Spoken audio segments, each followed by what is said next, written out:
السلام عليكم، ازيكم يا جماعة؟ اهلا بيكم في حلقة جديدة من رحلة نور. النهاردة هنتكلم عن موضوع بيعذب ناس كتير، اللي هو القولون العصبي. القولون العصبي ده عبارة عن انتفاخ، مغص، اسهال او امساك. اعراض بتخلي الحياة صعبة جدا، والناس دايما بتسأل ايه هو افضل علاج دوائي للقولون العصبي. اول حاجة لازم نفهمها ان القولون العصبي مش مرض خطير، لكنه مزمن. يعني بيجي ويروح حسب الاكل والتوتر ونمط الحياة، وعشان كده العلاج بيكون على حسب الاعراض دي. ومفيش دواء واحد ينفع لكل الناس، لكن في ادويه مشهوره جدا بيكتبها الدكاتره. خلينا اشرحهم لك واحده واحده.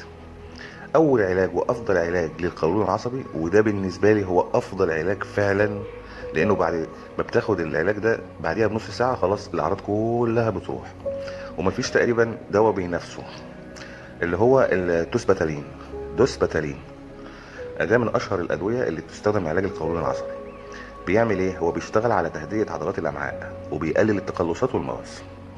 مميزاته انه مش بيأثر على حركة الامعاء الطبيعية، يعني لا بيسرع ولا بيبطئ حركة الامعاء. يعني بيهدي الالم من غير ما يعمل امساك او اسهال زيادة. مثلا لو شخص بيعاني من مغص وانتفاخ بعد الاكل، الدكتور ممكن يكتب له دوسباتالين علشان يخفف التقلصات.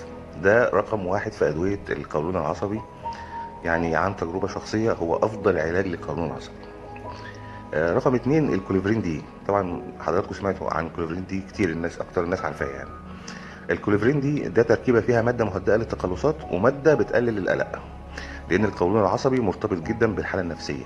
فده بيجمع بين علاج المغص وتهدئه التوتر. ومفيد جدا للناس اللي اعراضهم بتزيد مع العصبيه او الضغط النفسي.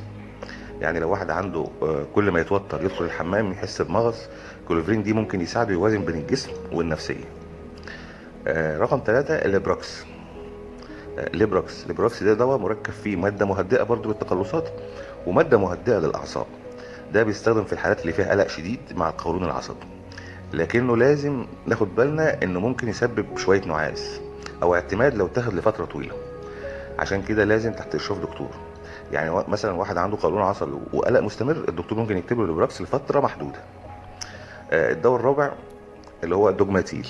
احنا اتكلمنا عن النوعين دول من الادويه، ليبروكس والدوجماتيل، في حلقه الايه، المضادات القلق. هم فعلا بيستخدموا للقلق. خصوصا الدوجماتين ده من الادويه اللي بتشتغل على الجهاز العصبي، وبيساعد يقلل القلق والتوتر اللي بيزود اعراض القولون العصبي.